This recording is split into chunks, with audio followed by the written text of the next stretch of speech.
feel like a movie star. You are. YouTube So- viral, here you come. Lots of clean, fresh color, lots of paint. And just moving from front to back. Got some smaller shapes here, so I think I want to slow down and use just a smaller brush a little bit. And I mean smaller brush only, or just. I've hit on this thing, and I think this seems to work for most people, is to buy brushes that correspond to finger sizes. So this brush corresponds to my index finger, this brush corresponds to my thumb, and then I have a, somewhere here, drawing brush, yeah, here we go, that corresponds to my pinky. And I just think having brushes that are sort of in line with your body size just seems to work for a lot of people. It's just a thing I hit on. I feel like it's my one contribution to Western painting. So, you know, That's funny. I'll take it.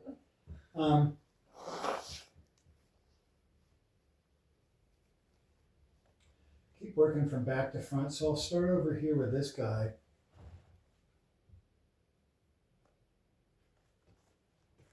And again, I always sort of return to that same mixture that I use again and again. It's a violet that I can push in a lot of different directions. I'm going to add a little bit of cad red to that. And that's going to give me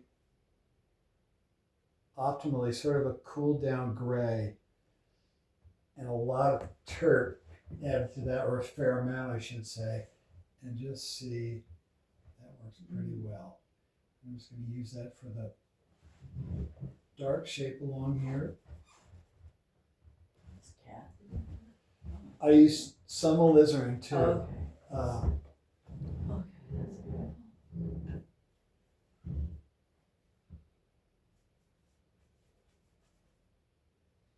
and while I'm in here, I can come back in here, redraw some areas, restate some shapes.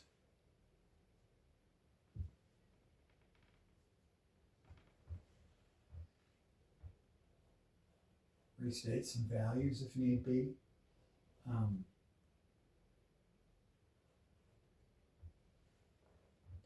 Restate the drawing. And this is the thing I like about oil paint so much. It's such a plastic movable medium. It allows so much movement in so many ways. As long as I'm over there, I'm going to paint the interior of this pot in front of it, which I think is a little warmer. That's not it. So I'm going to add a little more warmth to that.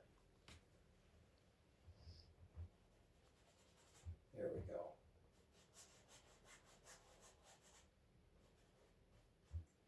And the thing about working with a big brush is it makes me work fast and look at big shapes. The thing about working with a smaller brush is it makes me slow down a little, be a little more contemplative in my approach. They're both good. They both have their place.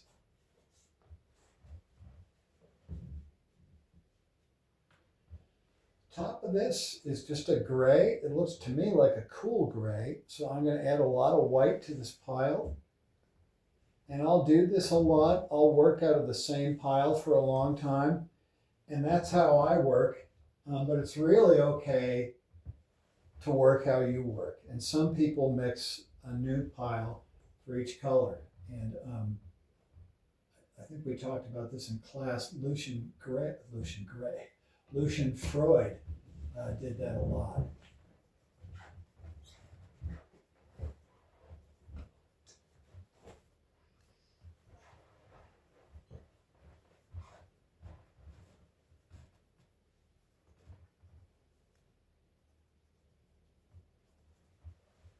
See that same value over here on the lighter side of the pot. So I'm just going to come in and scrub some of that in.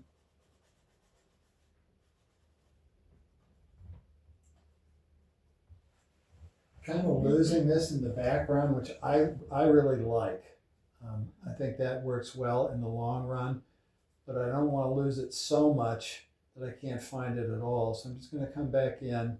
And again, I'm just mixing into the same pile and just sort of gently, I hope, redraw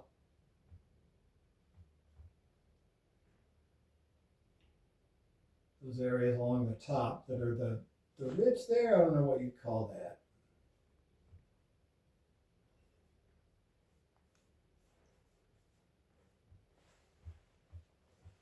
This is kind of more of the same.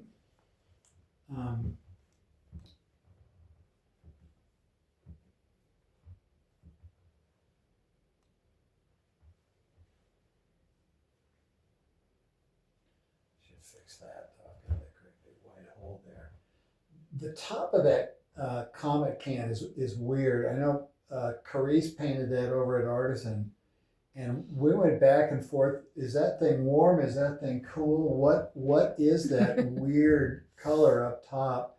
I don't know. So when I don't know, I just fall back on gray, and I'm just going to go with a really light gray just to start. I'm almost certain that's wrong, which is to say I'm going to have to come back and modify it, and that's fine. That's what painting's all about.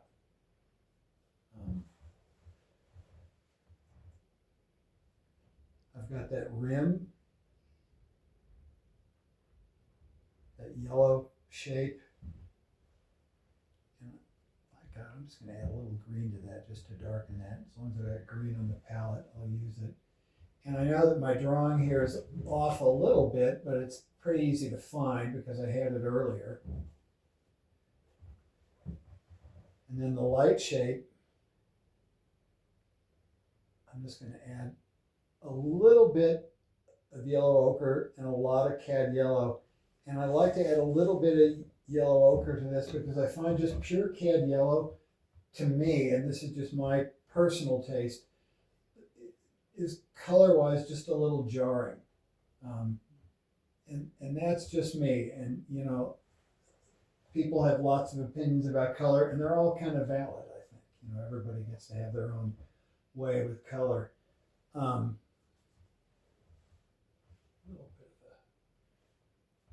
you think we all see it differently? Like people have. I wonder about that. I don't know. I'd love to know what scientists say about that, because I think it's really, really interesting, because people do paint things the same scene so differently in so many different situations. So I'm just going to take a brush and come back in and clean some of that up.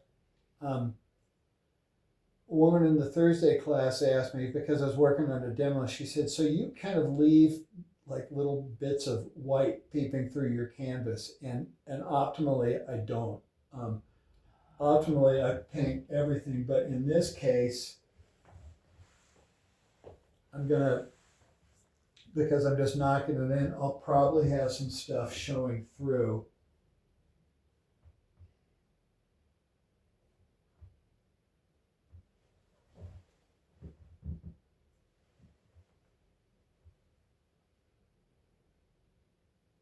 Do you still use some Viridian in that with ultramarine? You know, I don't know what I've got here. It's just a pile of gunk that I'm working into. More than anything, I'm just kind of trying to get the big shapes right. Sorry, I know it's not much of an answer.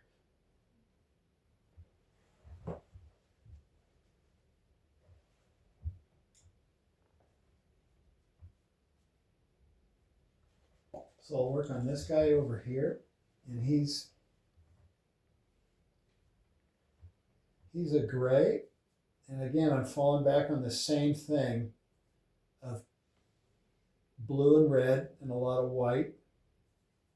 I feel like silver metal has, I don't feel like, I know, I've been taught, has sort of a home value that's a cool gray, which is to say you can see a fair amount of blue in it. So I'm just going to come in here.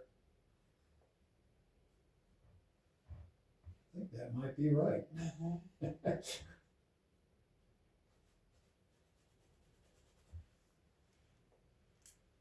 Might be just a little too dark. There we go. I like that.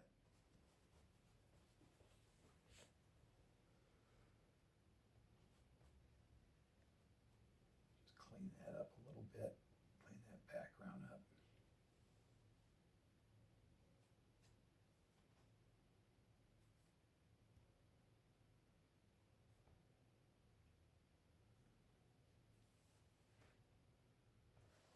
As long as I got the value, I'm just going to come in and get that guy right there.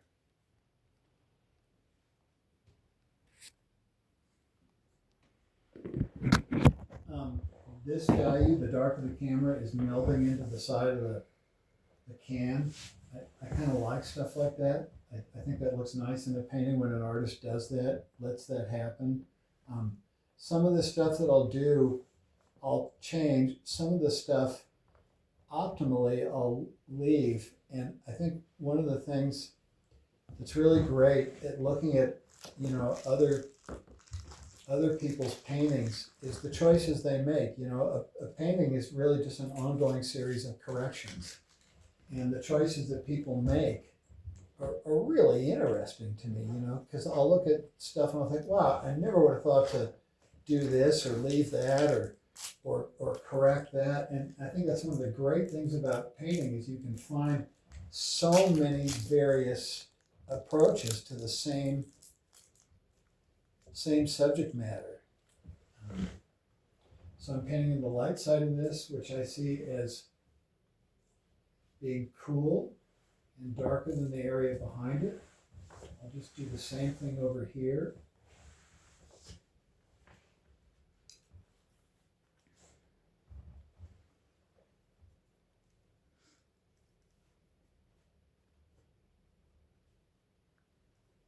Like I said, I'm letting the paint kind of slosh around. I think that for me that works as a start. As time goes on, I'll refine that more. I was curious as to what to do in here. I wasn't quite certain. And now I look at this and I can see, I think, famous last words, the value that it needs to be. So I'm mixing up again, kind of a pinkish, a really muted pinkish violet, which is to say a warm gray. It's a lot of cad red, a lot of blue, a lot of white. And I'm just going to come in here. That's pretty close.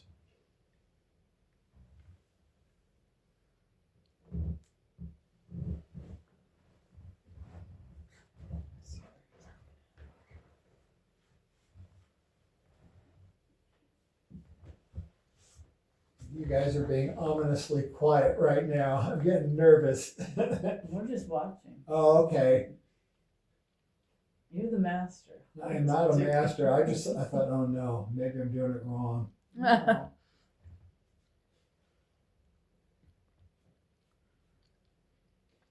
You can see a lot of my drawing I've painted over, like the handle for that is gone, the handle for this is gone. I know I can find those again pretty easily because I have as my cues these large shapes writing underneath it. I see the same gray right there we go. That's good. That's what I wanted.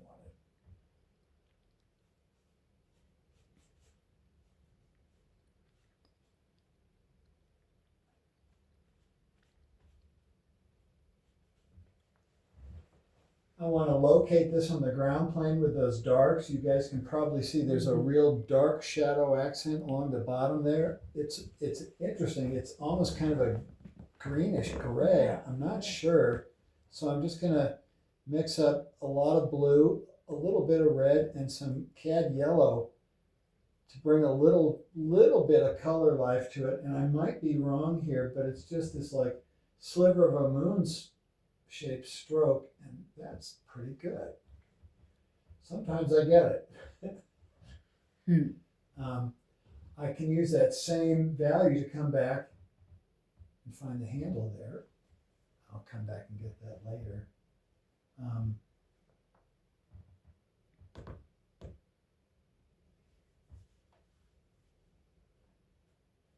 And this thing I do of kind of moving around a lot, that's something that works really well for me. And I know Sharon, you asked earlier about, you said, keep moving around the painting. What do you do?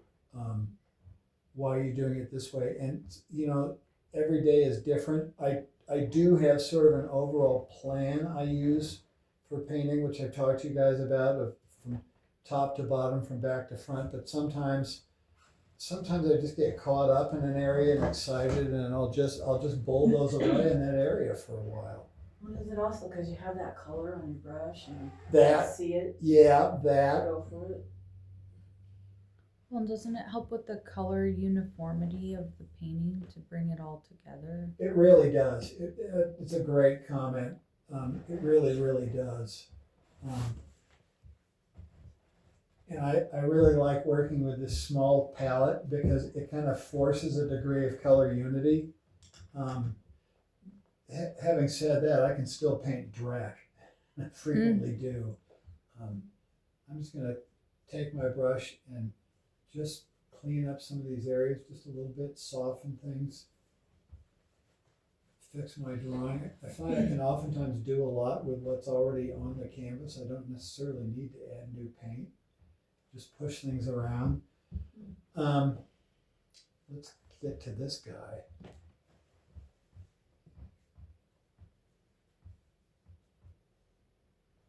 And this is looking okay. Mm-hmm. So now I'm mixing up a different gray. And this is, I find warm metal for me is really a challenge. And this is when it's really nice to have the Viridian on the palette because it already gives me a nice green. I can add a little bit of warm color to that with some cad red and then lighten it perhaps and warm it a little further with some cad yellow. And again, this is really sort of an olive green. It's nothing anyone's ever going to write home about. And, like I must have this color for the den or something like that. But it's okay, you might. It's damn you to hell. But it's a great workhorse color, that sort of olive green. And I think, and I might be wrong, but a lot of this over in here, I bet I could go even darker still. So I'm going to add some alizarin to that, and a little more Viridian.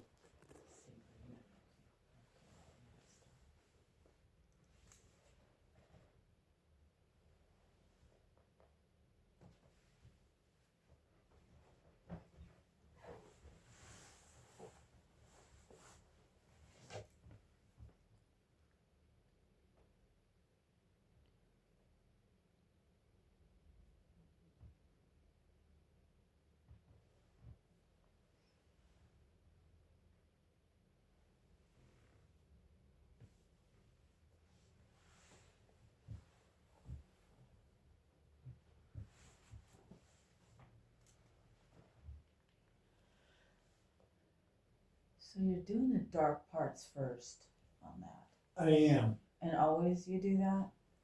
I generally do that. I do it for the simple reason for me, it's the easiest thing to see. And it's what my mind gravitates towards immediately.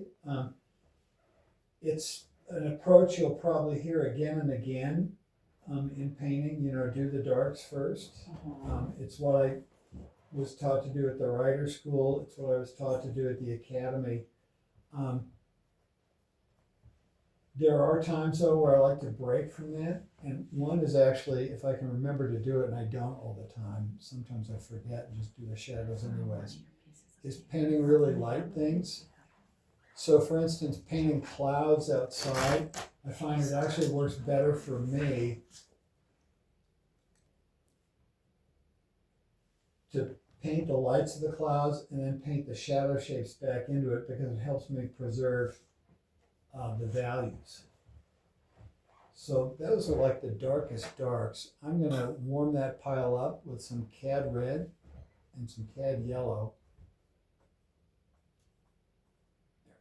You must have to paint clouds really fast Yeah, no kidding. because they move, right? They move.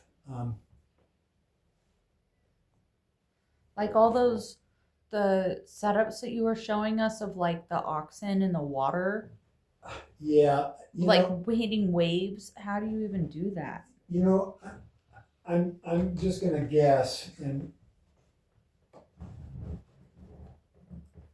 my guess is he probably painted those in as best he could, and then just kind of went back and with his knowledge and his basic skill for painting, just kind of came in and made up clouds to a certain degree. And if you have the big basic shapes going right, everything else comes along with it. If any of that made sense, I'll be amazed. Mm.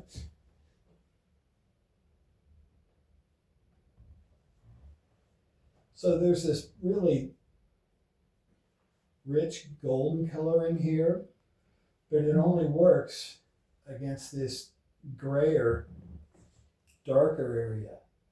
And when people paint metal, and I include myself, we tend to fall apart in the shadows, not so much the lights. That's my experience for my paintings.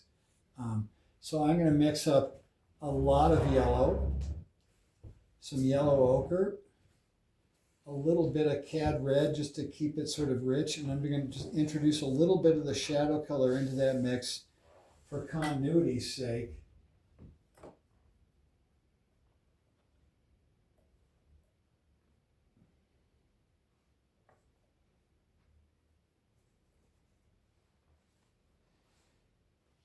And I'm going to let the brush do what the brush does.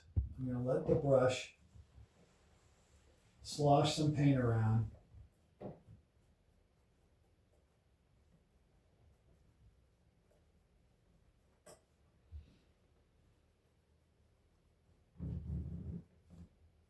Some really interesting shapes in this thing.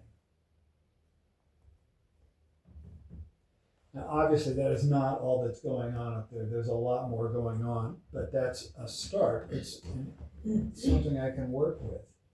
I'm just going to take this brush, kind of marry these edges together, slosh some color around, As long as I'm in there, why not,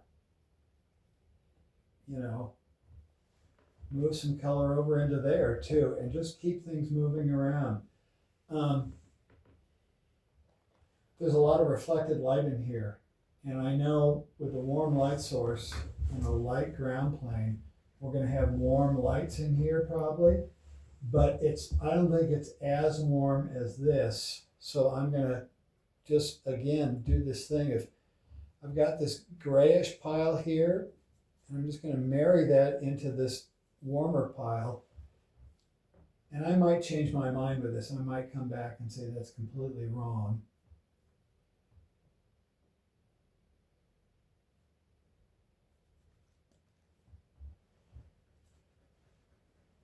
And I think that's completely wrong.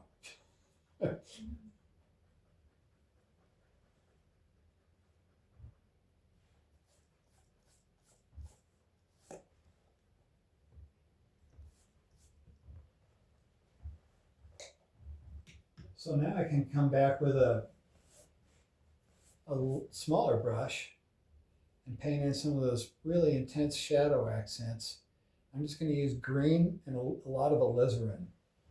And there's some darks in there. Oh, there we go. And right there.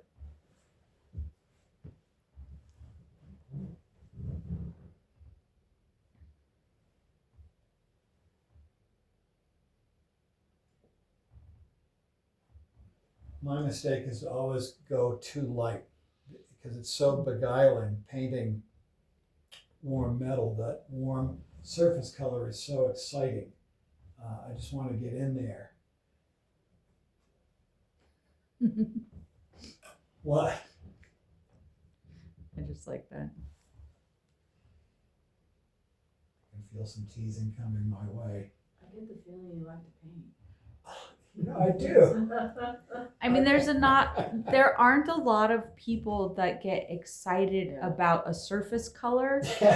And I love it when I meet people that do that because I totally relate. And God bless you. I'll sit and watch shadows for hours. And the only other person I've talked to that does that was my psychology professor. And he's like, people will call me and ask me what I'm doing. And I'll tell them I'm just watching the light move across the room. That's great. That's really cool. I see that red, and I see red on the lip of that vase. Yeah. And is that coming from behind it? Where is that light? Is it coming from the Might be from the the. stained It glass? might be, yeah. Yeah, because I'm like, where is that color coming from? So in a Zoom call, and I had this chair underneath that. Someone said, "So, are you in church?" Oh, No, I'm kind of on the other side of that question. So I'm going to do something I haven't done in a while. I'm going to stop and I'm going to get back and look. And that's looking like a painting that I can live with over time. It's obviously just a ton of mistakes, but it's starting to head in the right direction. And I'll just keep working on it. Any questions so far?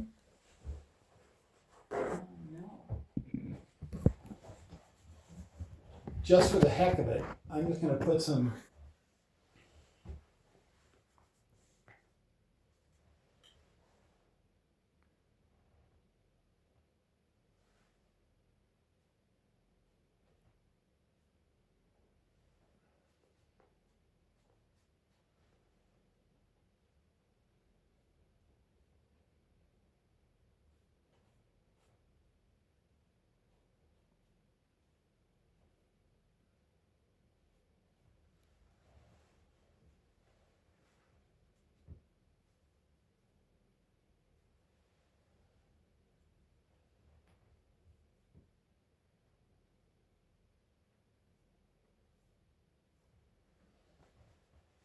So I'll just see if a couple highlights will ride on this stuff.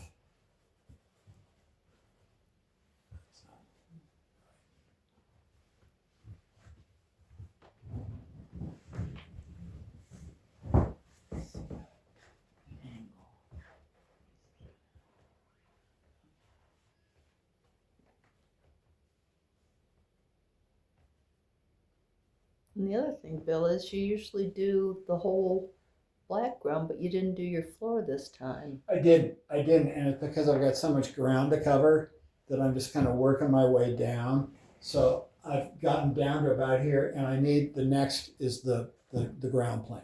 Yeah. Even before the rest of the camera? Yeah, I really should get the ground plane going because it's really important to like have this go back, feel like this is in light, feel like this front area is in shadow.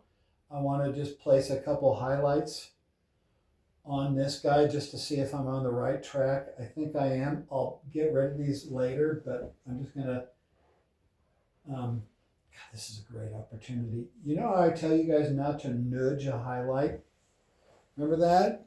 Yeah. Put a just highlight do it. down and be definitive. Mm-hmm. So this is the time when you can really play with that. So like I see one big highlight right there. And you know, I'm gonna come back and fix that, but that's all that needs to be. I see a slightly darker, warmer one up here. Yeah. And then there's some more stuff around here. There's another one down here. But that tells me I'm on the right track. So now Sharon made a really good comment. And you know, what are you going to do about that ground plane? And the answer is I'm going to paint it, and it needs to happen now. And I try and work top to bottom, front to back. And I think I'm Back to front. back to front. I beg your pardon. Thank you. I'm going to just mix up a really large pile of pretty warm, almost pink. And I'm just going to paint in one whole ground plane value. I find if I start, let me see how to say this. the ground plane is a really light value. And I find I do better painting the shadow shapes into it than starting with the shadow shapes and painting the light shapes around it. Does that make sense? So I do have some light shape or some shadow shapes over here, but I'm just going to start with the lights. I can come back in and paint the shadow shapes next to all this stuff.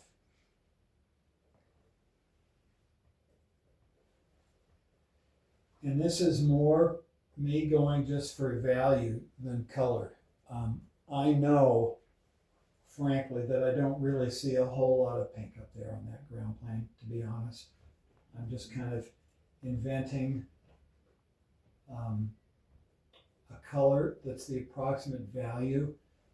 I like to work with this sort of muted pink ground plane color because it's something that for me is malleable and plastic. I can very easily work into this and push it about in the direction I need to go. And that might be just a little too colorful, but I'm using just a lot of white and a little bit of cad red. I could use even more white. One of the great things about white is it lightens things. One of the things that's I've got to be careful with, it also grays things down. In this case, that's not bad. I'm fine with a little gray on here, but it's something I just need to be aware of. And you guys can probably see the charcoal underneath here. See the charcoal marks there? Yeah.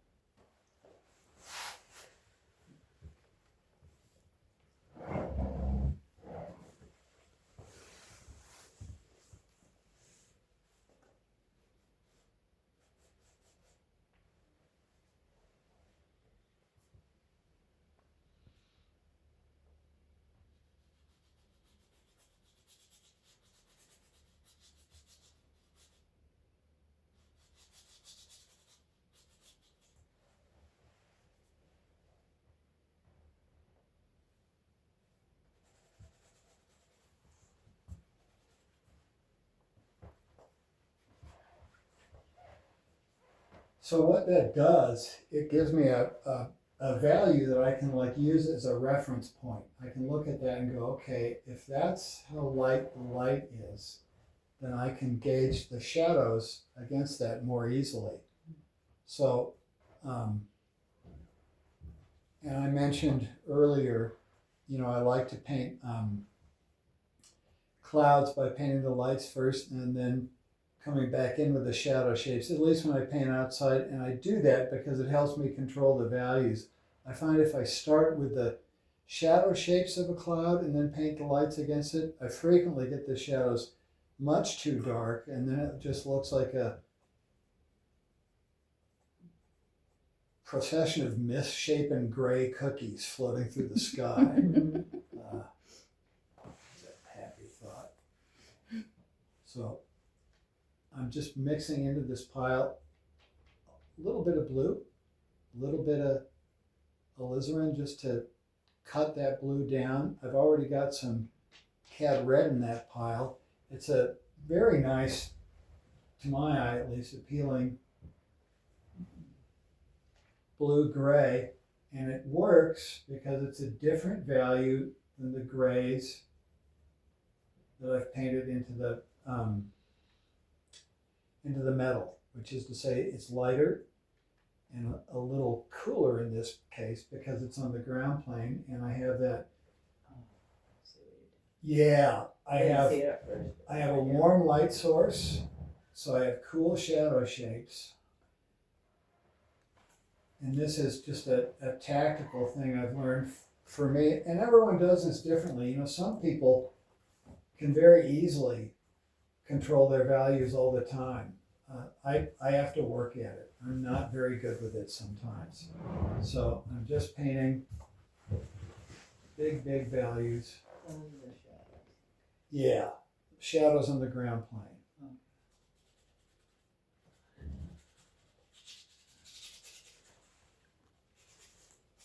And they kind of marry up with the shadows in the background, which I'm fine with. I can adjust all this stuff.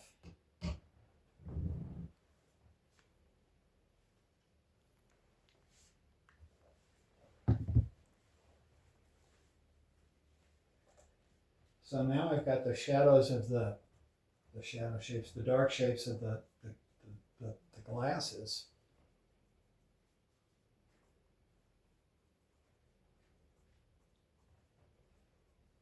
And I bet you guys know what I'm going to do now, right?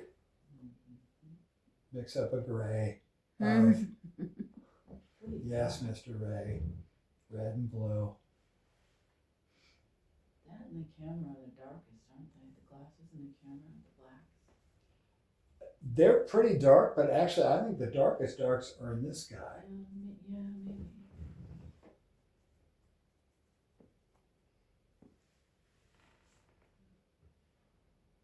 I'm going to add a little, just from this pile of orange to that, to cut it down and to gray it.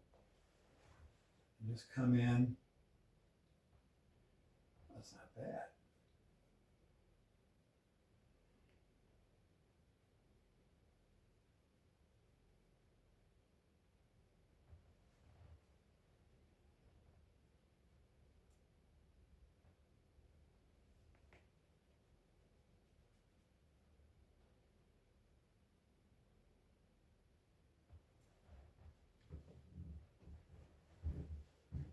There's some grays on that dial of the camera, or the face of the camera. And they're just kind of,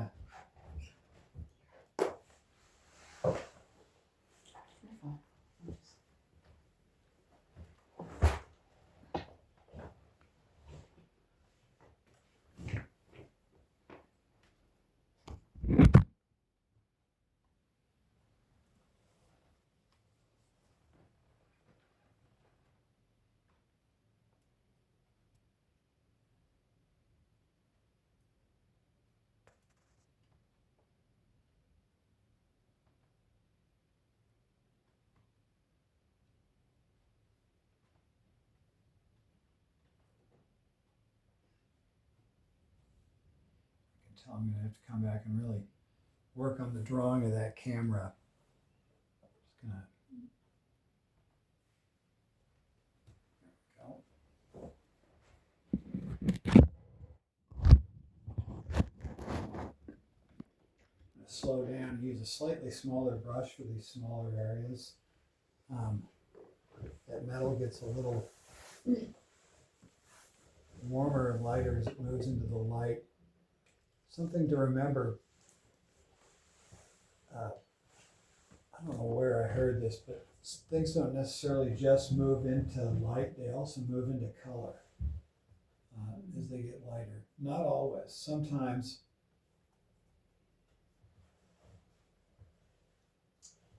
Bill, when you finish this painting, will you text us a picture of it?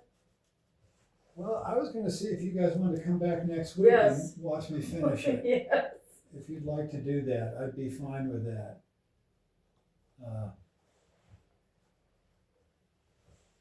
This is so exciting. I just want to paint everything I see. It's really a wonderful I think way if you to have see bug, the you world. do.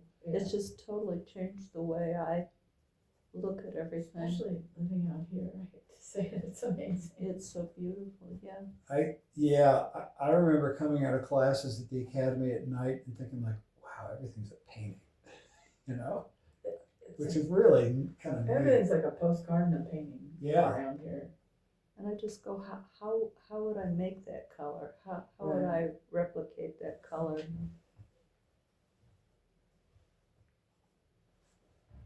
You really do look at the world differently.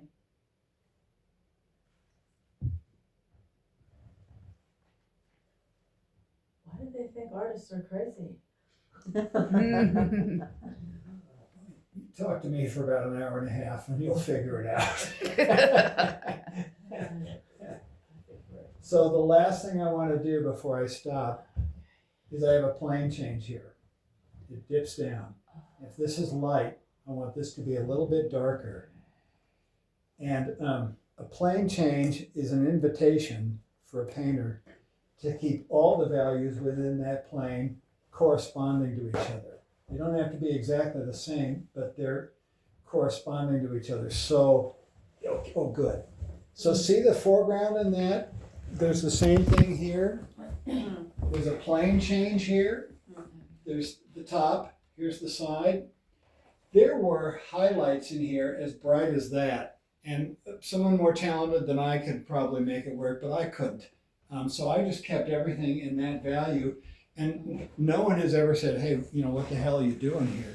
It's like it just kind of worked out that way. So I'm going to come in and paint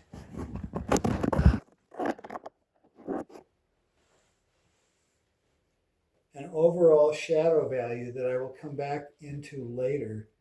I'm going to make it a little darker, I hope, than the background and a little warmer. The reason being, dark and warm moves forward, cool and light moves back. Now, there's a million exceptions to that.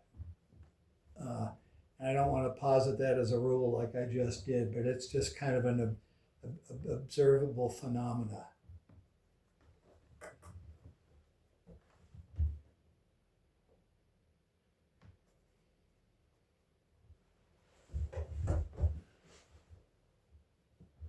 It's pretty dark, but that's going to work, I think.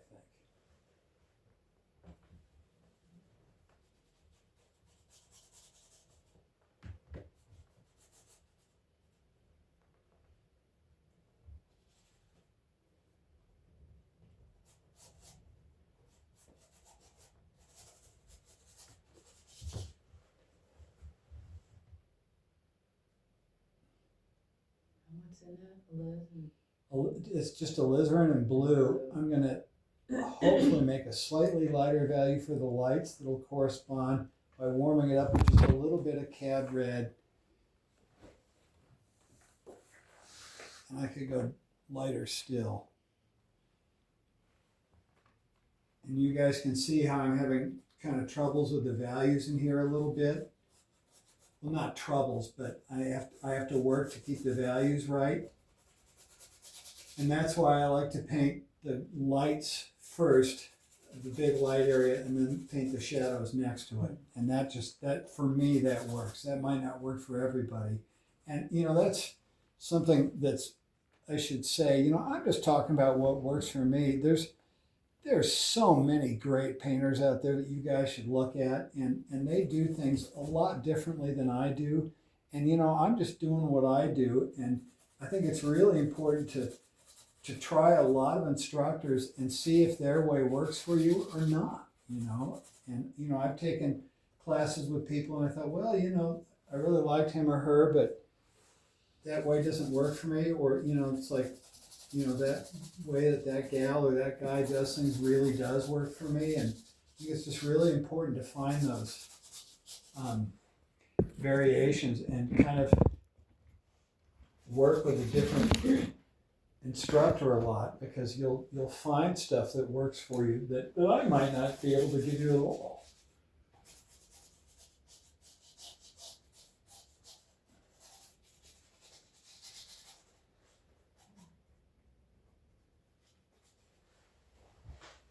And that's enough for today. Wow. Thanks, guys. Thank you. Thank Yeah. you. What are we doing for time? 12:13. Oh, well, geez, you got another 17 minutes. I better give you your money's worth. Yeah, right? Yeah. Especially since it's free. So here's what I think. Okay. There's a lot of stuff I could do here to come back in and fix this. The thing that's really screaming at me is this guy needs to be resolved big time. And that didn't help a bit. And then soften this edge along here so it's not just an abrupt cliff going downwards. It's only been 2 hours. And just, basically I just need to make a few more passes on it. That's all I really need to do. And then there's some